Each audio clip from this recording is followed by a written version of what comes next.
into the streets, pop around, be like, would it be for the gang right here from the city, bro? Absolutely. Like it's cool to break records, you know, big record from here, record from there. But when if it's one of our own, that give me like a special feeling, you know what I'm saying? And not just that, the last time that I saw my next guest, the last time I saw him, I was literally doing like Sundays 9 to 12. Mm-hmm. You wasn't where you at now. I was fighting for my life. Thanks. Yeah. You're at the bottom of the totem pole. Yeah, I was at the bottom of the totem pole. Oh, yeah, it wasn't always fucking ocean breezes and bright sun, you know what I'm saying? But so we both came out on the other end. I think that on the other end now, we both are that much more stronger, that much more wiser, and that much more in tune. Let's give it up for my brother. Go, yeah. I'm glad to be back. My boy. Appreciate y'all having me for sure. And so for a while we was just like free yayo, free yayo, free yayo, free yayo. And that's backwards. Yeah. Yayo free. And it costs. Free and it costs. Yeah, for sure. How you been feeling?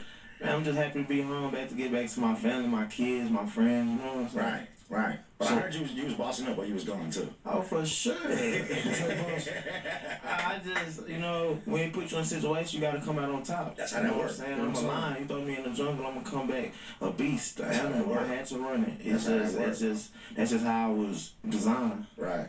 Fight or die. Nah, for sure. Fight or die. So you do no dying. Nah, we don't do that. I want to say it, dog. And really, we eat what we kill. Like that's the hustler mentality, bro. For sure. You know what I'm saying? So what was it like for you, bro?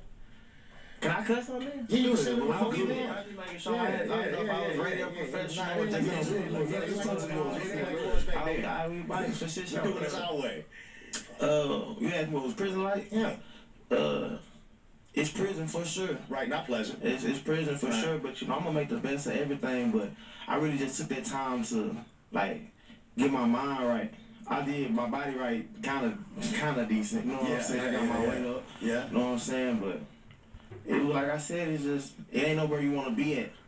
But you know, I'm from the street, so it's just like, you know, I've been going to jail a long time, but I'm just glad that's right. I like that. I like that. Yo, is it true you're doing like 15? You can do 1,500 push-ups in like 45 minutes. I can do 1,500 in 45 minutes for sure. For real? For shit show. No. We're gonna see it, bro. He come outside. I believe you. I'm saying he come outside and do all this shit, bro. We chill. I'm just saying, I was like, bro, because you know what? I'm keeping it up with you. I was kind of feeling like, but he said when I first got in there, bro, it was like I was trying to do like 10, 15 real quick. That's how it be when you first get back on your them 10, 15, be feeling like hell, no day. You be like, oh, shit. But 1,500, 45 minutes, I don't think I ever did that. No, that shit is insane. All you really need is a good driver and some good music. Yeah. I was that young boy ESTG. Yeah, sometimes for sure. Yeah. Sometimes important. Now I did a lot of times just locked behind the door to where it's nothing to do. Once you in a 24 hours in a cell, then that 24 hours turn into a week, and then that week turn into a month, and that month turn into 5, 6 months. You don't got nothing to do. So you just breaking out doing push-ups for nothing. Now you ain't silly like, well, nigga, I can do way more than you. Yeah, we making a How many can you do straight? Well, I'm gonna do 150 straight. Well, I'm doing 152 straight. You know what I'm saying? Just go like that. So let me ask you this. I know he was locked up with a lot of people that was doing like a 40 ball, a 30 ball, some lifers, you know what I'm saying? Like big numbers, bro. Like, did they give you like any like advice while you was there? Yeah, actually, I was locked up with a dude named Richard Pena. He from New Orleans. We really Dominican, but he from New Orleans. He was like a behind the scene dude for a lot of the artists that came out of New Orleans. You know what I'm saying? Like the Peas and the Birdman and stuff like that. You know what I'm saying? He got 14 life sentences. He ain't never coming home. He is the father of Cain and Abel. The twins, that's their daddy, Richard Pena. Really? So, boom, you know, he got his hand in the music business. He's still writing movies from jail. He wrote the movie Cutthroat City that came out about New Orleans. Yeah, I know. He wrote that movie, he in tune with a lot of people. So, he was a big influence when it came to just stay focused, because he was in there like, man, you don't be writing no music. And I'm like, man, I don't ever write, man. I read freestyle. I freestyle. He was like, so you telling me every song you make, you just freestyle? I'm like, yeah, I freestyle. He was like, so what you doing with your time? I said, man, I'm thugging, I'm gelling. He was like, nah, youngster, you need to get your mind right. I see it in you got the chance to be a leader, because I raised millionaires. So he's like, I can see that you got the potential, but I also see you got the potential to be me. And I'm like, what you mean? He was like, I got life sentence, I got 14 life sentence, I ain't never coming home. I can see that for you, the way you act. And I can see you having that money too, you know what I'm saying? I can see you having the racks. So he's like, right now I had to make a choice. He said, start in here. He said, because a lot of people say what they gonna do, but if they don't start putting action toward it in here, they're not gonna do it when they get out. So I had to start changing my way of thinking inside of prison. Just, I know how to take a situation now, I think for everybody. See, in prison, I'm in a car, so I can't just think for myself. It's not like TDC or just in the world where I punch somebody in their mouth and it only affect me. I hit somebody in their mouth, I heard if it's another car, another race, another gang, it's going to set the whole shit up. And if it get big enough, it can set the whole BLP up, because the BLP not that big. Right. So, but before you go on, just for people that don't know, explain to them what a car is, because a lot of people don't know what that is. A car is like who you run with. Right. So I was in the Texas car, I'm from Texas. Right. In the Texas car, we ended up running with the South car, which is 11 states, all the southern states. So I ended up being the speaker for the South car.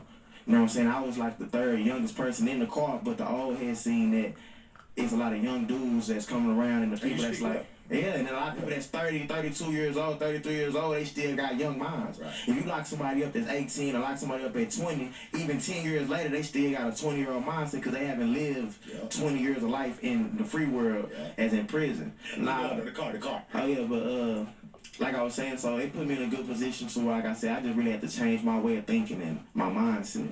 That's what really prison did. Yeah, I see it in you though. I looked at a couple interviews and just the way you're talking, the look in your eye, like a lot has changed about you. And I noticed in one of the interviews they asked, they was like, do you see yourself going back to the gold hair? And you was kind of like, I don't regret anything that I've done. It's a part of who I am, but this is me now. Yeah. And then not murder gang now? It's money gang. Talk to me about that. I just, like I said, I wanted to separate myself from a lot of bullshit.